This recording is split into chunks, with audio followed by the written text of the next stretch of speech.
Les doy la bienvenida a La Vida que Habito. Soy Aney Salgado, la facilitadora de este espacio dedicado a compartir la profundidad y riqueza del yoga. Nos encontramos en la temporada Explorando el Yoga Iyengar y en este 11º capítulo tengo el honor de presentarles a una invitada muy especial, Alicia Ramos, una destacada profesora mexicana de Yoga Iyengar. Alicia ha profundizado durante 30 años en el método, viajando regularmente al Rimji, en Pune, para aprender directamente de la familia Iyengar. Será un encuentro lleno de valiosas perspectivas, anécdotas de sus años de estudio en el Rimji y de su compromiso profundo con la enseñanza. Prepárense para conocer el camino de una maestra que ha dedicado su vida a guiar a otros a través de esta hermosa práctica. Bienvenida, Alicia. Muchas gracias por estar aquí compartiendo tu experiencia. Estamos emocionados por sumergirnos en el maravilloso mundo del Yoga Iyengar contigo. Muchas gracias por la invitación, Yaney, y muy feliz de compartir contigo y con tu público pues mi experiencia en este camino del Yoga Iyengar. ¿Cómo fue tu primer contacto con el Yoga Iyengar y qué te hizo seguir este camino por más de 29 años? Pues mira, es una historia ya de más de 29 años. Inicio en Argentina, en Buenos Aires, en búsqueda de alguna práctica física que me hiciera sentir bien. Yo tenía un problema cardíaco que me causaba una hipertensión crónica y estaba al mismo tiempo muy joven, hijos muy pequeños. Y entonces, llegando a Buenos Aires, porque somos mi familia entera, tengo 4 hijos, mi esposo, nos mudamos a Buenos Aires. Y buscando alternativas, me encuentro con el Yoga Iyengar y desde mi primera clase, pues gracias al método, pero sobre todo a la forma de enseñarlo de mi primera maestra, Teresa Pinilla, pues ella sembró en mí una buena semilla, puesto que aquí sigo el día de hoy, practicando y compartiendo pues mi experiencia del yoga. Y lo que me hizo quedarme en el método fue la rigurosidad. Hace rato hablábamos de la rigurosidad del método. Me generó un reto y un desafío enorme en mí al tener compañeras en ese momento, mujeres de pues a lo mejor mi edad hoy, que rebasaban los 50 años por mucho y que iban al paro de cabeza y luego las veía yo que iban a Pincha Mayurasana, su Shirshasana en equilibrio. Y conmigo Teresa fue muy precavida, un poco justo por mi situación y condición de salud, pero también porque yo pues no había trabajado el cuerpo nunca antes, de ninguna manera, excepto alguna vez jugué tenis, pero pues me sentía muy atrasada con respecto a mi grupo de señoras mayores. Así que rápidamente me fui a comprar un libro que fue para mí mi guía en los primeros tiempos para aprenderme las posturas que comentaba o que decía Teresa y que esperaba ella que ya supiera yo el significado y entráramos rápidamente a las asanas. Entonces, pues ese desafío y ese reto generó en mí pues el entusiasmo por aprenderlo. Desde 1998 viajas regularmente a estudiar en el Rimji. ¿Podrías compartir alguna anécdota o experiencia inolvidable de esos años de aprendizaje con la familia Iyengar?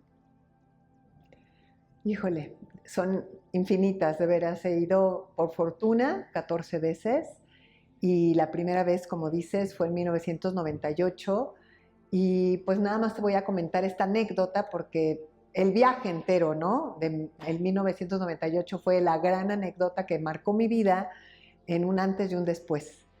Yo era alumna de Teresa Pinilla y en ese año, en 1998, Guruji cumplía 80 años. Se invita a la comunidad de maestros, pero también de alumnos con 3 años de experiencia. Yo ya los tenía, entonces Teresa y yo, que ya éramos cercanas, amigas, me animó a ir con ella y total, estando en Buenos Aires, compramos, digamos, mandamos el dinero, me acuerdo, $100 para registrarnos. Y en ese inter yo regreso a México con mi familia llego a México y también busco a ver quién de México iba a ir a India, ¿no? Yo decía, si se practica en Argentina, pues seguro también en México. Pero en ese momento la única maestra certificada, Gerta Roch, no tenía en sus planes ir a India. Hablé con ella y me dijo, desgraciadamente no voy a ir. Así que, bueno, pues yo seguí con mis planes, compré boleto y un mes o 2 meses antes de que se cumpliera la fecha en diciembre, que 16 de diciembre era cumpleaños de Guruji, Teresa me cancela el viaje porque tiene una bebé con situaciones familiares que tuvo que suspender su viaje. Total que yo me voy a India por primera vez sin tener idea del inglés, tenía muy poco inglés en mi vocabulario, menos el inglés que hablan en India los indios, ¿no? Porque es otra cosa. Nunca había viajado sola y menos del otro lado del mundo. Siempre había viajado acompañada de mi familia, de mi esposo, de mis padres, qué sé yo. Y pues con el boleto comprado me aviento a la gran aventura de mi vida, ¿no? Que todo desde llegar a India fue todo un proceso de que no encontraba quién me recogía a la 1 de la mañana en Mumbai para llevarme a un hotel y total que finalmente esta persona, el transporte, aparece y estaba con el nombre de la agencia, no con mi nombre. Pues total que yo ya llego a India, pero mi anécdota más importante en ese viaje, no solamente esa experiencia de aventurarme, ¿no? Por primera vez en todo este viaje sola, es que pues yo no conocía a Iyengar y yo tenía amor por el método, pero fue hasta que no me confronté o me enfrenté con él cara a cara cuando en un lugar que se rentó que se llama Ambrosía, para este gran evento éramos alrededor de 700, 800 personas de todo el mundo, donde, no sé, la delegación americana, nada más ellos eran más de 200 personas, lo recuerdo, o no sé, más de 50 los italianos o los españoles, eran grupos grandes, y de México pues viajaba yo solita, ¿no? Y bueno, la cuestión es que se hizo una valla al lado izquierdo y derecho de una avenida que se formó con un gran rangoli, que es este dibujo que se pone en el piso. No recuerdo en este momento si eran pétalos de flores o era este gis de colores, pero la cuestión es que estaba todo preparado para que Guruji cruzara por primera vez ese camino hacia adentro del recinto donde nos dio clases 2 semanas. Bueno, ver al maestro cara a cara, ver su luz, la devoción que generaba en toda la gente. Había gente que de verlo se postraba en el piso. Me salió lo mismo, ¿no? Y a partir de ahí realmente fue pues una conexión muy fuerte con mi gurú. Realmente lo reconocí, lo reconozco hasta el día de hoy como mi gurú. Guruji pues es como la raíz y el basamento energético desde el cual, aunque su cuerpo físico no esté aquí, se siente y sostiene cada una de nuestras clases. Y así lo vivo yo. Así que, bueno, pues esa es como mi primera interacción con el maestro, con Guruji. Y después, bueno, 2 semanas donde nos daba clases a diario, 3 horas por día. Entre tanta gente que sabía tanto, yo sentía que todos sabían mucho más que yo. Y Gita y Prashant, y me imagino que otros asistentes, pero me acuerdo del contacto de Gita y sus ajustes manuales sobre mi cuerpo en ese entonces, en clase, en ese Virabhadrasana 1, donde me bajó el talón al piso, todavía mi talón lo recuerda, tiene que llegar, ¿no? Ese contacto humano y energético que sucede en clase y que yo lo sentí por primera vez ahí, en India, ¿no? Desde los maestros, por supuesto que yo ya tenía la experiencia y amor por el método por Teresa. Pero bueno, ese viaje me marcó profundamente porque al regreso, en un tiempito, menos de un mes después de que yo regreso, ya estaba dando clases primero a pues una de mis mejores amigas y luego ya se hizo un grupo con vecinas y eventualmente ya fui dándole clase a más gente y la vida me convirtió en maestra realmente pues porque algo tenía de mucho valor para compartir, no porque fuera muy buena ni mucho menos, pero ese amor que uno le pone a la práctica, creo que sí se traduce y se expresa en la enseñanza. Entonces, pues como te digo, ese 98, 99 marcó un principio en mi vida, ¿no? Que sigue hasta el día de hoy, pues vigente. ¿Qué diferencias has notado en el instituto a lo largo de los años, tanto en la enseñanza como en el ambiente del lugar?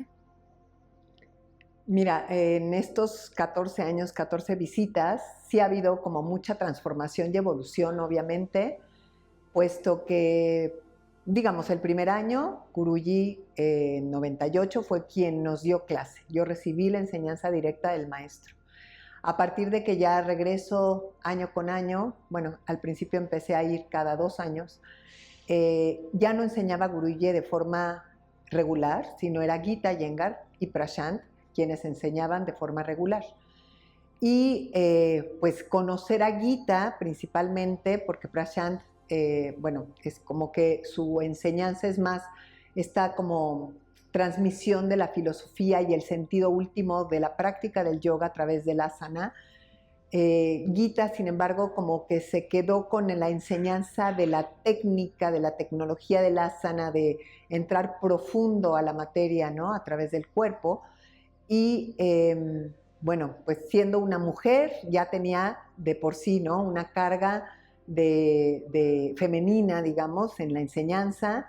Gita era capaz de enseñar en un circo de 5 pistas diferentes. Entonces, mientras unos estábamos haciendo el asana de forma clásica, otros ya habían ido a la pared, otros habían ido al banco ballena, otros estaban haciendo por alguna condición otra cosa totalmente diferente, y ella era capaz de mirar a todos, atender a todos, y eso es realmente lo que a mí me enseñó en ese momento en el RIMI, digamos, ya propiamente estudiando el mes completo, pues lo que un maestro de yoga Iyengar debe ser capaz de realizar en sus clases, ¿no?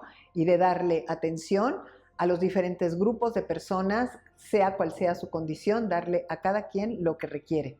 Y para mí esa es, digamos, como la marca registrada del método, ¿no? La capacidad de que sus maestros tengan el conocimiento, pero también la experiencia de poderle dar a cada quien su atención, ¿no? Personalizada.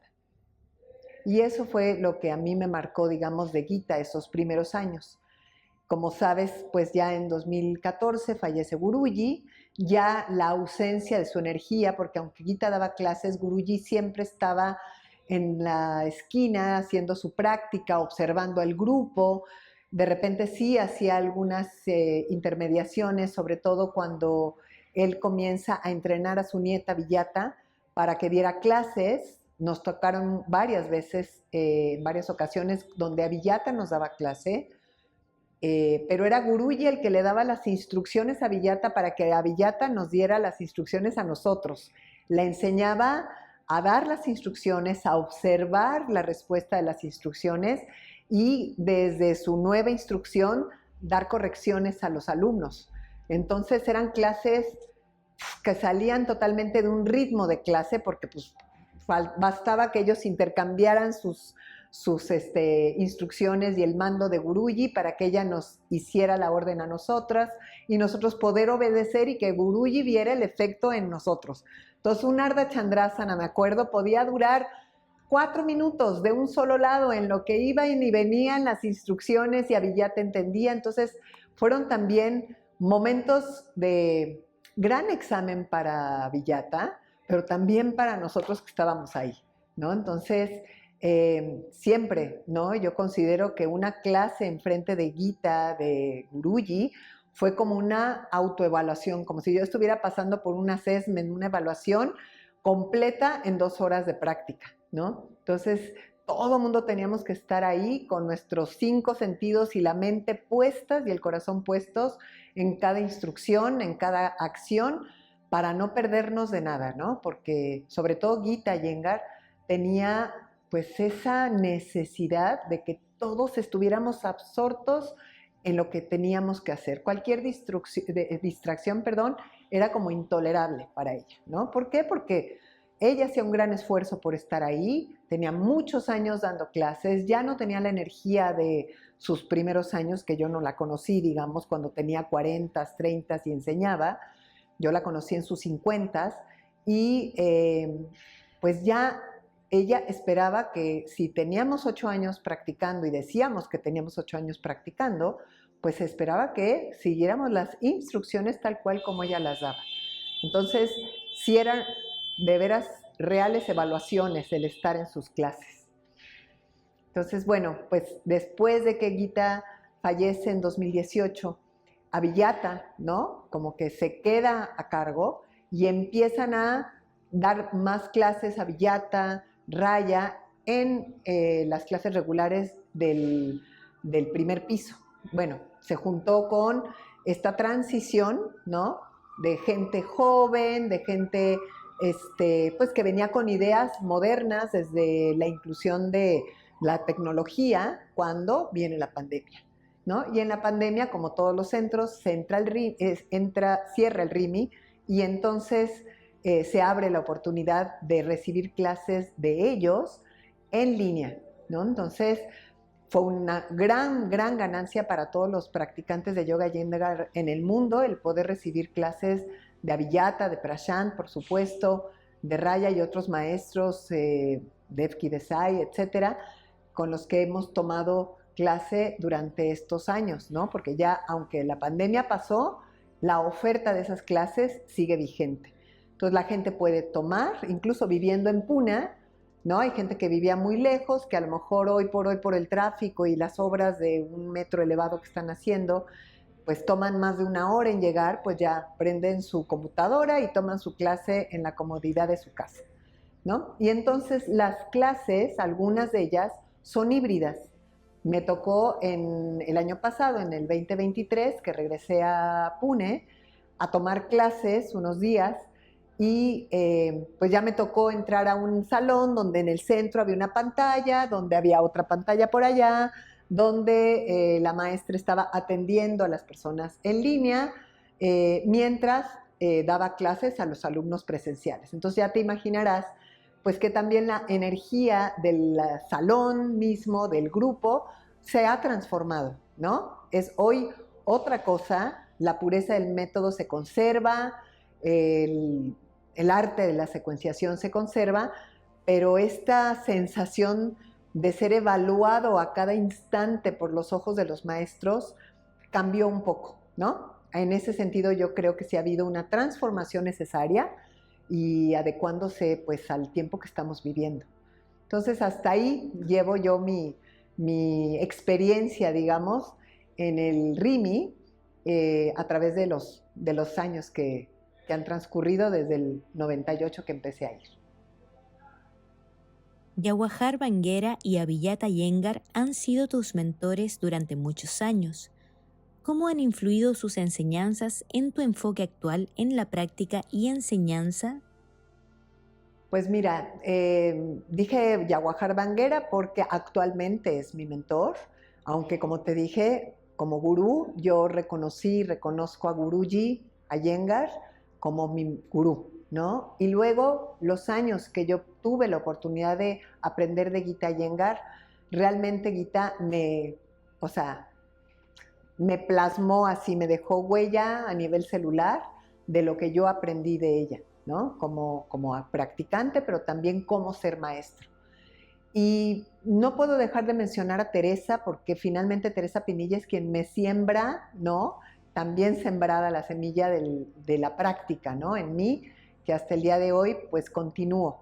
Y hoy compartiendo con ella también, no siempre ella dándome clase, pero sí hemos compartido idas a India y pues no quiero dejar de mencionarla.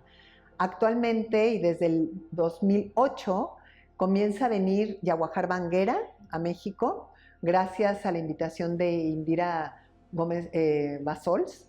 Ella viviendo en Londres lo conoce y lo invita a México. Le pide Jawahar que le mande una carta de invitación a Guruji para que Guruji acepte, más bien que le dé permiso a Yaguajar de venir a México.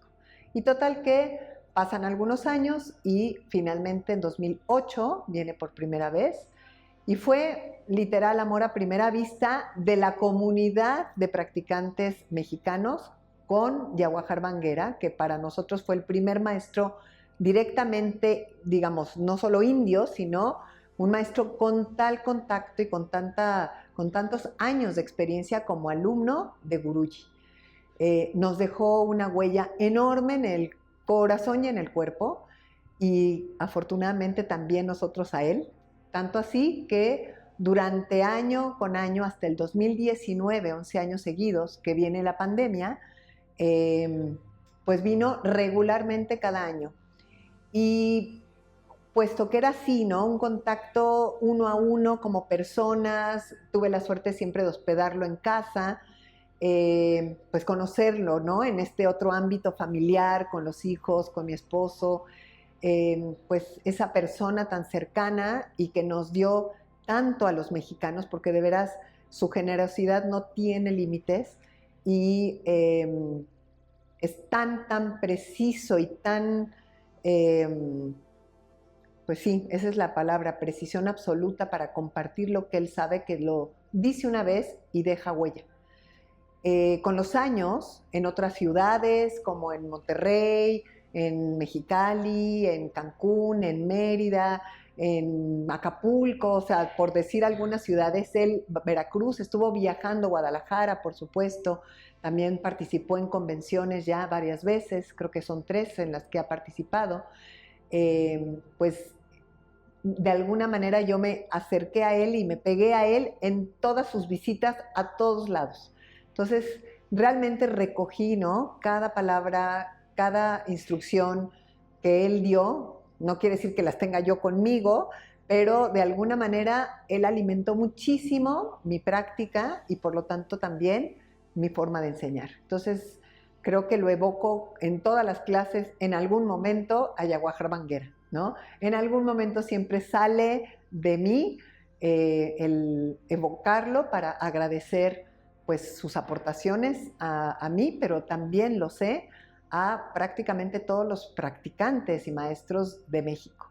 Entonces, ese ha sido el camino de Yaguajar en México y regresa después de todos estos años de pandemia, como te dije, 19, dejó de venir ya en el 20, pero regresó este año, ¿no? Y regresó para hacer una convención para la AMGI, nuestra asociación.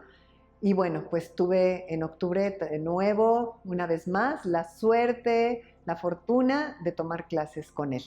Entonces, paralelamente, junto con Yaguajar Banguera, Abhijata Iyengar también ha venido 2 veces a México y ha sido súper también generosa y abierta y también con una capacidad de entendernos a los mexicanos y su situación, porque empezamos dependiendo de la asociación canadiense, después de la americana. Ya Guruji quería que nos independizáramos y finalmente creamos nuestra propia asociación en 2008.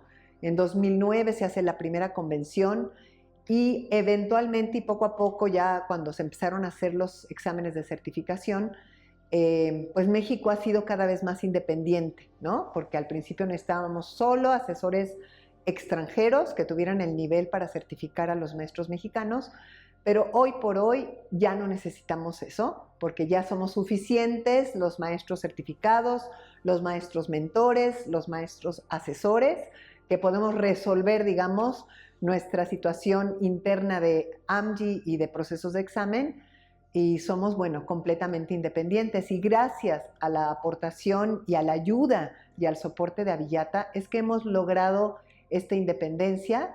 Abhijata nos ha ayudado muchísimo, nos ha dado tiempo para hacer reuniones, obviamente vía Zoom, con Chile, con Argentina, con los brasileños, los mexicanos, para poder presentarle, y eso se hizo durante la pandemia, porque había ya una necesidad de seguir preparando y haciendo exámenes de evaluación para los maestros que se habían quedado rezagados, ¿no? Los candidatos al nivel 1 que se habían quedado rezagados. Entonces, Abhijata hoy por hoy también la considero mi mentora, puesto que sigo tomando clases en línea con ella, puesto que pues la energía, como te digo, del maestro así está directamente en ella. Comparte su enseñanza, viene desde un lugar muy generoso, pero también muy humilde y muy femenino. Entonces, tiene una combinación para mí muy justa y muy necesaria en mi año, en mi década que estoy viviendo como practicante. Me cae muy bien, digamos, la enseñanza de Abiyata en mis 60 y tantos años, ¿no? Entonces, pues ella también la considero muy cerca de mí como amiga, como mentora y como propulsora de la comunidad mexicana. A lo largo de los años, el proceso de certificación en el método Iyengar ha ido evolucionando. Desde tu experiencia, ¿cómo has visto estos cambios y qué impacto crees que han tenido en la formación de nuevos profesores? Pues mira, a través de los años en que yo me he ido certificando y he aprendido el proceso de certificación, sí me doy cuenta que ha evolucionado enormemente, ¿no? No todo evoluciona positivamente, pero creo que el método Iyengar evolucionó desde mi punto de vista muy positivamente en ese sentido.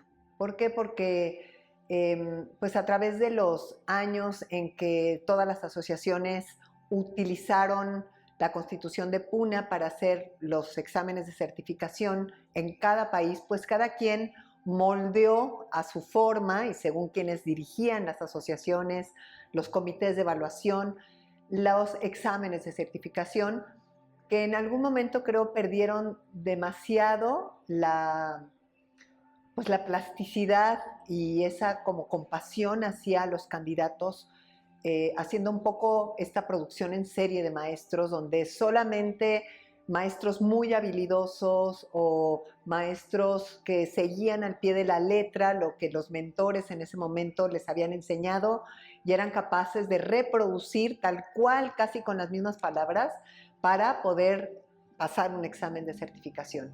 Entonces, pues estas situaciones fueron acrecentándose y agravándose tanto que, pues en RIMI me imagino, recibían cartas con estas quejas, ¿no? Y no me imagino, sino Gita Iyengar en más de una ocasión nos decía, ¿no? Hablen, quéjense, porque por algo yo recibo todas estas cartas y estas quejas. ¿Qué está pasando? Entonces, sí, de alguna manera después de la muerte de Guruji, de que Guruji fallece, es que ya tienen como la libertad, tanto Gita como Prashanti y luego Abiyata, de meterle cartas al asunto, ¿no? Y de poder a través de escuchar primero, que a mí me tocó también años estar en Pune y estar haciendo como falsos exámenes, ¿no? Mock exam se llama, enfrente de ellos para que supieran cómo se evaluaba en cada país o qué se hacía en cada región y ellos poder entender hacia dónde dirigirse, ¿no? Lo que ya estaba hecho, había hecho extraordinarios maestros, pero sabían que tenía que haber una evolución. Y pues Gita, desafortunadamente, en este proceso fallece en 2018 y Abiyata es quien se queda a cargo, junto con Prashant, de esta nueva como organización de lo que es prepararte para hacer un examen, desde la relación entre el mentor y el aprendiz, que así podría llamarse en español, después cómo se va como conformando esa relación uno a uno y va evolucionando ese practicante aprendiz hacia el examen desde ir a clases, practicar, estudiar, más que presentarse a un entrenamiento de maestros, ¿no? Que como tal, esos entrenamientos que tenían un principio, un fin y que ya al final te dejaban listo o no para el examen. Esto es un proceso como yo lo considero más Montessori, donde cada uno de los aprendices a maestro tienen sus propios tiempos y dependiendo de la decisión del mentor y del alumno también, es que se llega un día a la decisión de ya estás cuajado, como diría yo, ya estás cuajado, ya estás listo para presentarte un examen y poderlo pasar. Y entonces esa relación hoy Implica, sí, mayor simplicidad, porque no hay tantos programas prescritos, sino que pues cada alumno va también teniendo la responsabilidad de tener mucho más autoestudio, mucho más meterse a su práctica, de trabajar sobre lo que le falta específicamente, las lecturas filosóficas. Bueno, aunque cada centro o maestro ofrece, ¿no?, este estudio filosófico, en Iyengar Yoga Center también tenemos una maestra que nos da unas clases extraordinarias desde Chennai para profundizar sobre la filosofía del método, con toda la bibliografía del método. Digamos que hay un compromiso mucho mayor y una responsabilidad mucho mayor del aprendiz para llegar listo o lista a presentarse hacia una primera evaluación y eventualmente pues al siguiente nivel y así, ¿no? Entonces creo que el hecho de que los lineamientos, ¿no?, este cuadernillo que nos dan mucho más delgado que lo que teníamos antes, pareciera que tiene menos contenido, pero no, el contenido es igual y mayor porque ahora sí depende de la evolución y autoestudio, como te digo, del candidato, del posible candidato hacia un examen para llegar preparado hacia él y obviamente en la compañía del mentor, ¿no? Entonces yo lo veo muy positivo ese proceso y creo que lo que da como resultado es que cuando los maestros que se están preparando y presentando para examen y están dando sus clases, están siendo más ellos, ¿no? No hay tanta imposición de un programa, de un guión preestablecido, sino que desde su propio entendimiento expresan, ¿no?, las indicaciones, expresan su propio entendimiento corporalmente y entonces se vuelve algo mucho más sincero, ¿no?, y algo menos estresante de lo que era antes. Lo que hemos visto que ya han sido en México, participo en este comité de evaluación en la Asociación Mexicana, donde preparamos los exámenes año con año, y justamente desde el 2020 que empiezan a hacerse exámenes en línea y luego ya termina la pandemia y nos seguimos solamente de forma presencial, es que nos damos cuenta de el bien, ¿no? El bien que está teniendo esta evolución en la forma de preparar y en la forma de evaluar a los futuros maestros de Yoga Iyengar. Entonces, creo que es muy positivo. Te especializaste en yoga terapéutico con el Dr. Krishna Raman. ¿Qué aspectos del yoga terapéutico consideras esenciales en tu práctica y cómo los integras en tus clases regulares? El yoga terapéutico en sí es el mismísimo yoga Iyengar. O sea, en una práctica donde se busca la alineación corporal, la integridad de la columna vertebral, la posición correcta del cráneo y del cerebro con respecto a la columna, ya es terapéutico per se, ¿no?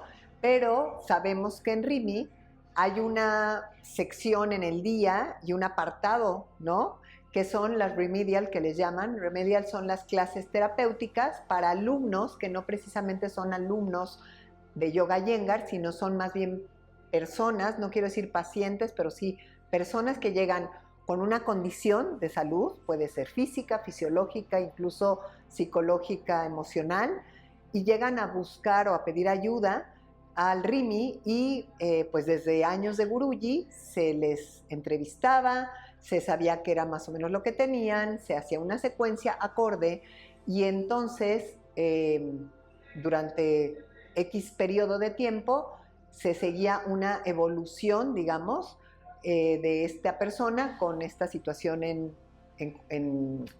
a tratar, ¿no? Puede ser un problema de rodilla, de espalda baja, de migrañas, hipertensión, de lo que sea, ¿no? Entonces, cuando nosotros como practicantes íbamos al Rimi, en un principio pedíamos permiso para asistir, no asistir, sino observar las clases terapéuticas.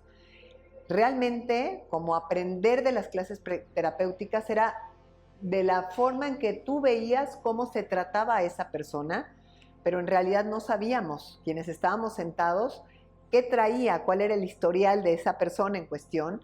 Entonces tampoco sabíamos cuál era el seguimiento, pero sí íbamos viendo, intuyendo, muy intuitivo fue, el cómo iban utilizando las herramientas, los apoyos, las asistencias, los ajustes manuales, para que esa persona abriera el pecho, alargara la columna, generara espacio en las articulaciones de la pelvis, y no sabíamos quizá el origen de esa secuencia.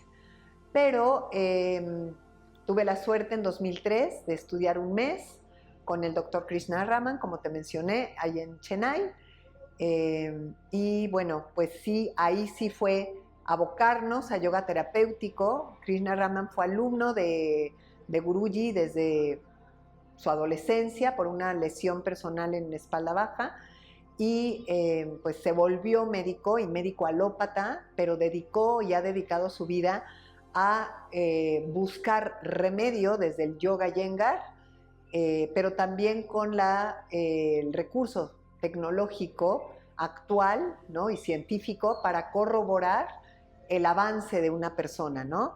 Si tiene una hernia discal, qué secuencia darle, teniendo una resonancia magnética al inicio, al final, y viendo la mejoría, no solamente porque se siente bien la persona, sino porque el disco se movió, la vértebra se alineó, etcétera, ¿no? Entonces, sí es muy interesante y ha sido algo que para mí me marcó el saber que esto es totalmente comprobable, ¿no? Y es realmente que el método Iyengar cura y puedes evitarte muchas veces una cirugía al tratar de una forma obviamente gradual y sistematizada y constante una lesión, llámase lo que sea, a través de yoga Iyengar, ¿no? Y esperar resultados positivos después de un lapso de tiempo. Entonces fue súper, súper interesante poder durante este mes estudiar con él. Y estudié con él después de que él vino 2 veces, en 2 ocasiones vino a México, de Chennai, lo invitó Gerta Rock, mi primera maestra en México de yoga Iyengar, y bueno, pues finalmente él despertó también en mí esta necesidad de buscar la salud a través del yoga Iyengar. Yo ya lo había vivido en persona. Como te comenté al principio, tenía una situación cardíaca que me mantenía la presión muy alta, y fue a través de la práctica, junto con la alimentación y buenos hábitos de vida, que yo controlé mi presión arterial durante una década sin necesidad de otra cosa, ¿no? Entonces, creo fervientemente en el poder, ¿no?, del yoga Iyengar como herramienta terapéutica. Y pues a través de los años y en mis clases, poco a poco voy dándole a cada quien lo que requiere, y también enseñando. Yo soy mentora de algunos maestros y de aprendices, pues las herramientas que el método ofrece para, si no ayudar a aliviar en una clase un problema de rodilla, pues ayudar a que por lo menos ese alumno salga mejor que como llegó, ¿no? Ya el yoga terapéutico es como un campo diferente, con momentos diferentes, donde uno a uno tiene contacto con esa persona con alguna dolencia, por ejemplo, de rodilla, y se trata exclusivamente esa rodilla, ¿no? Entonces, son como 2 campos diferentes. Lo que el yoga terapéutico puede darle a un maestro en clase son las herramientas para darle adecuaciones, modificaciones, incluso otra postura totalmente diferente que el resto del grupo, para que salga, como te digo, al menos igual que como llegó, ojalá un poco mejor. Pero el yoga terapéutico, pues sí es un campo diferente del yoga Iyengar, donde se da un trato personal con la persona en cuestión, con su situación en cuestión, y se le da un seguimiento a través de un tiempo determinado, donde la secuencia puede ir cambiando, donde según el reporte que dé esta persona en cuestión, vaya cambiando, ¿no? Y a lo mejor modificándose, para que ahora sí busquemos una solución, o si no, por lo menos mejoría a su problema, ¿no? Entonces, bueno, pues eso podría decir yo, que El yoga terapéutico es una herramienta, no sé si exclusiva del yoga Iyengar, pero la utilización de las asanas con soportes y con uso de los ajustes manuales sí es 100% una aportación al mundo del método Iyengar y de nuestros maestros Guruji, Gita y hoy Abhijata y muchos otros maestros que han desarrollado también este campo, ¿no?, de la terapia, pues gracias a investigaciones como Lois Steinberg en Estados Unidos, que tiene unos libros extraordinarios, ofrece cursos y talleres terapéuticos a los que uno tiene que asistir físicamente, ¿no? Entonces, pues hay un campo enorme por investigar de terapia del yoga Iyengar. ¿Podrías contarnos sobre Herta Rock y cómo influyó en tu camino como profesora? Bien, pues cuando yo regreso de Argentina a México, como te comenté, la primera y única persona que en ese momento estaba certificada en México era Herta Rock, una maestra que debido a un accidente busca, ¿no?, pues salir del dolor a través de muchas cosas que ella hace a lo largo de su vida y se le presenta en Estados Unidos una clase de yoga Iyengar que le marcó también su vida y que le hizo darse cuenta que podía salir de su propio dolor a través de la práctica de yoga Iyengar. Entonces ella luego ya se instala en México y busca a través de la enseñanza y sobre todo, no tanto de ella, sino de invitar a maestros de todo el mundo, porque ella siendo alemana, buscando la perfección o la mejor excelencia, buscaba, incluso su eslogan era excelencia en la enseñanza. Ella se dedicó durante muchos años y a través de una fundación que ella crea, que se llama Fundación Herta Rock, a subir el nivel de enseñanza de todos los maestros de yoga, de todas las disciplinas. Llegaban maestros de Ashtanga, de la GFU, la Gran Fraternidad Universal, de Anusara y por supuesto de Hatha, de diferentes escuelas, a tomar clase con ella, ¿no? Entonces, pues yo terminé la formación con ella de 4 años, como una carrera universitaria donde tomábamos clase de anatomía y fisiología con un médico egresado de la UNAM, el doctor Irigoyen, que nos daba unas clases como si nosotros fuéramos a ser doctores, ¿no?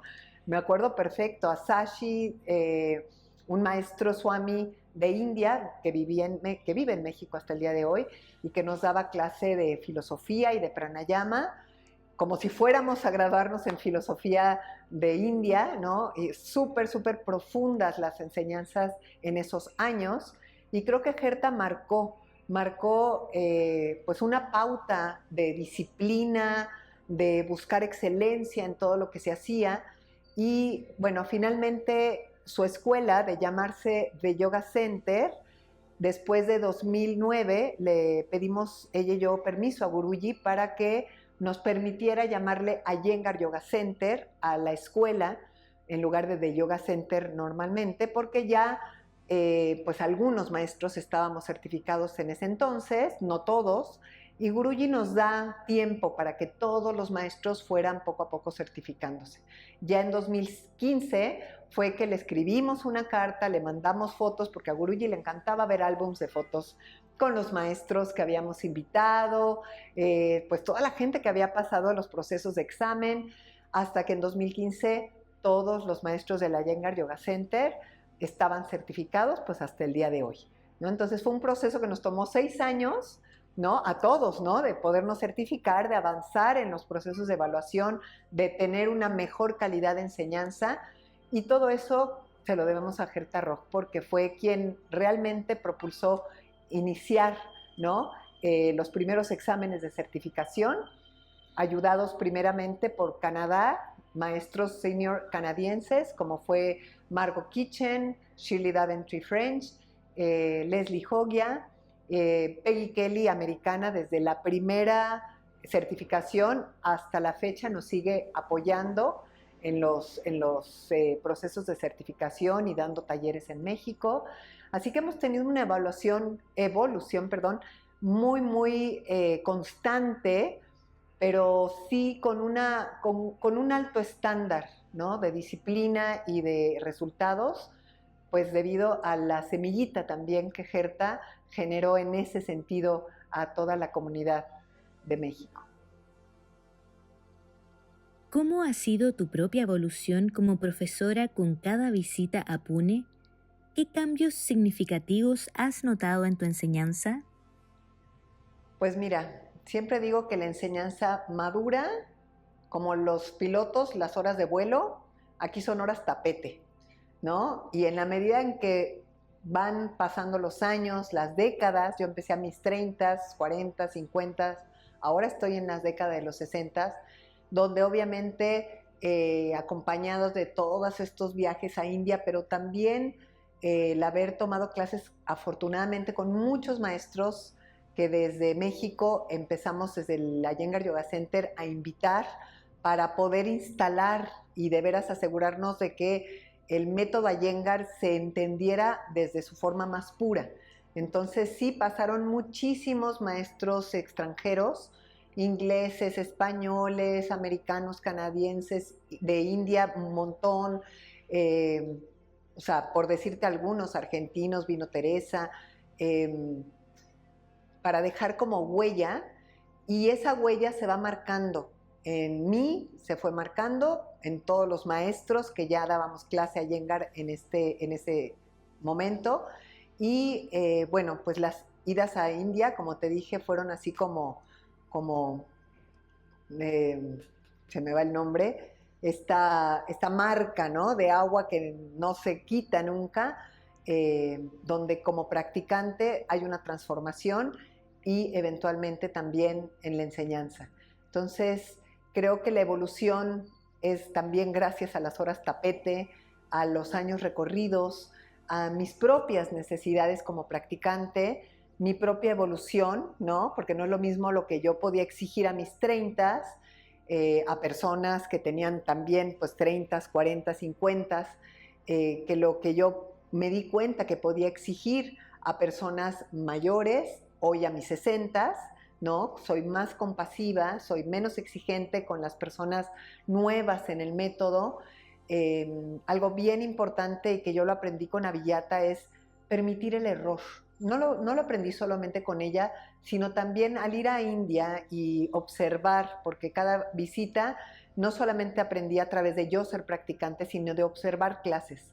Hay como una parte del aprendizaje donde nos dan permiso con un monto extra de observar clases durante todo el mes. Clases principiantes, intermedias, las clases regulares que son las más avanzadas, las terapéuticas que te comentaba, y a través de la observación de esas clases allá, me daba cuenta de que los alumnos, pues obviamente no hacían posturas perfectas y el maestro no estaba detrás de cada defectito que veían en las posturas de todos los alumnos, sino que el alumno tenía que sentir que iba a clase y había algo bien que estaba haciendo y se salía, terminaba esa clase con esta sensación de estar conforme, satisfecho con esa clase.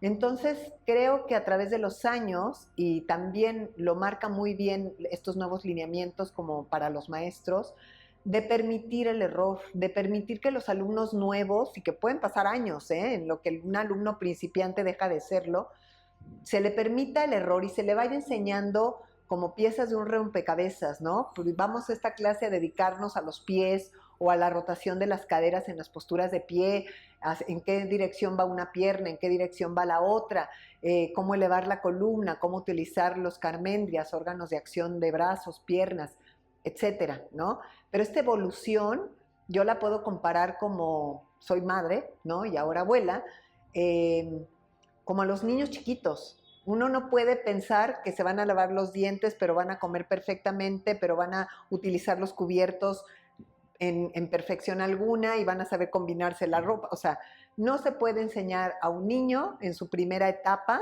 y háblese de los primeros 5 o 7 años, todos los modales y todo lo que para nosotros es educación en una sentada. Tenemos que elegir nuestras batallas y abocarnos a ellas hasta que ya tienen un hábito y entonces entramos a otro. Y entonces así puedo comparar a un alumno principiante, ¿no? Como un niño chiquito que va aprendiendo y que va apropiándose de hábitos, de comportamiento en el asana dentro del tapete, ¿no? Los pies, los bordes internos, los arcos formados, la separación de los dedos, nada más cuántas cosas tiene que aprender un alumno de yoga Iyengar de sus propios pies, ¿no? Pasan años y no acabamos de aprenderlo, ¿cierto? En relación con los tobillos, pero la tibia, pero el peroné, o sea, y así vamos construyendo al alumno como maestros, pero es un acompañamiento, no es una imposición. Es imposible imponer porque cada alumno, como cada hijo en una familia, tiene diferentes procesos, diferentes edades, diferente capacidad de entendimiento, diferente contacto con su propio cuerpo, según su historial, ¿no? Con a lo mejor otros deportes o algunas otras experiencias corporales que haya tenido previamente. Entonces, creo que pues eso precisamente es lo que marca la diferencia con esta nueva forma de enseñar, de nuevo regresando a los cambios y evolución de esta reforma educativa que se hizo desde Rimi hacia la enseñanza. Además de ser profesora de yoga Iyengar, con todo lo que eso implica, enseñar, seguir formándote y mantener una práctica personal constante, también eres madre de 4 hijos. ¿Cómo logras equilibrar estos roles y qué aprendizajes del yoga han sido clave en tu vida cotidiana? Mira, primero que nada, tener un compañero de vida que nos dé chance, ¿no? De poder tener también una carrera personal, un desarrollo y una realización personal. Y en mi caso, pues sí, mi esposo Juan ha sido ese compañero de vida que me ha dado siempre el apoyo como yo se lo he dado, ¿no? Ha sido recíproco, con 4 hijos, que yo empecé cuando mi chiquita tenía 2 años a practicar el método, 3 años recién cumplidos, pero digamos desde esa edad y a los poquitos años yo ya había empezado a ir a India por primera vez y pues sí, él pues tenía que ser ama de casa y papá al mismo tiempo mientras yo me iba en ese tiempo.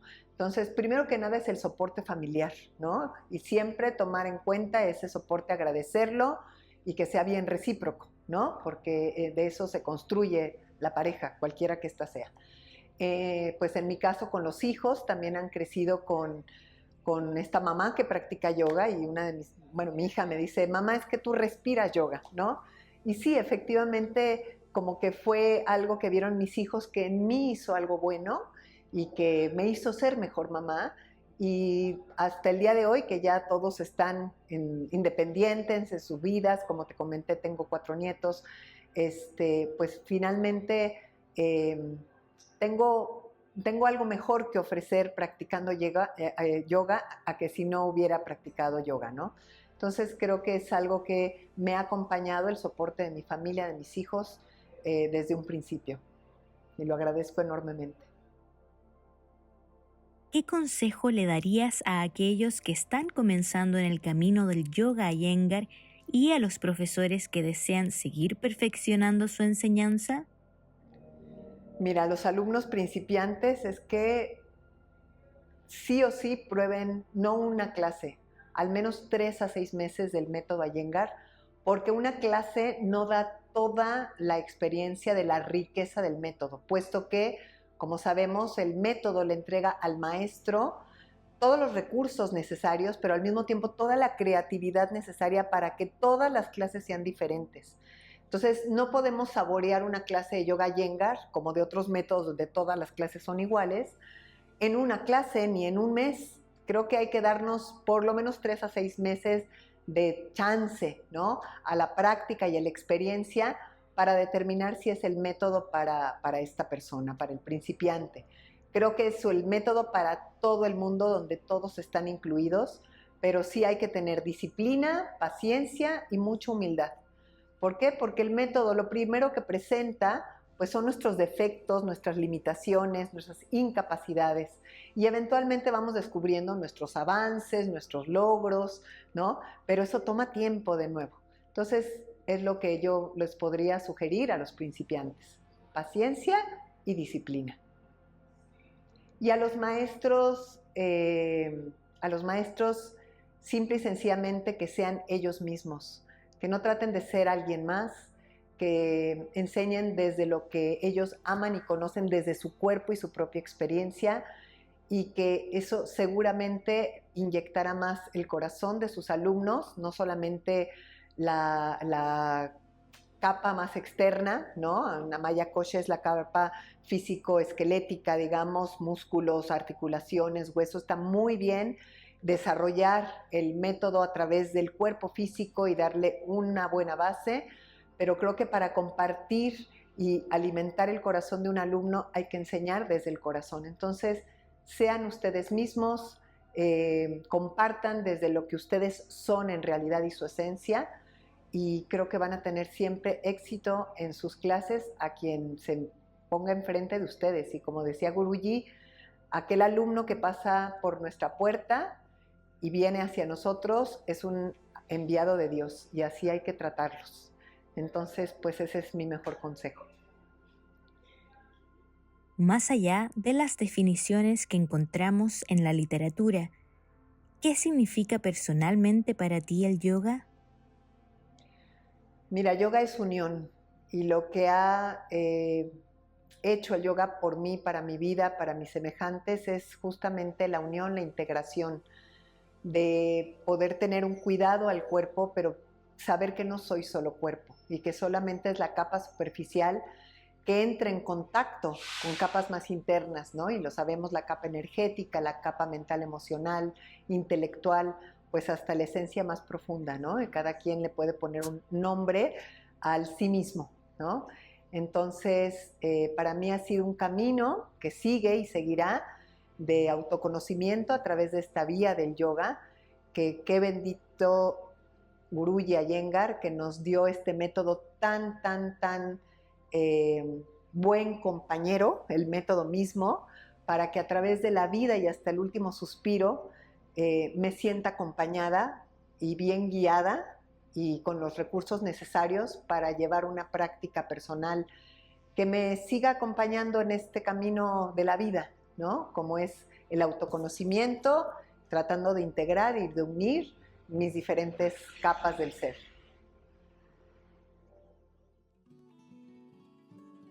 Hemos llegado al final de este capítulo de La vida que habito. Mi más profundo agradecimiento a Alicia por compartir con tanta generosidad su experiencia, conocimiento y pasión por el yoga Iyengar. Ha sido un verdadero privilegio escuchar sus vivencias y reflexiones y llevarnos un pedacito de su camino en esta práctica.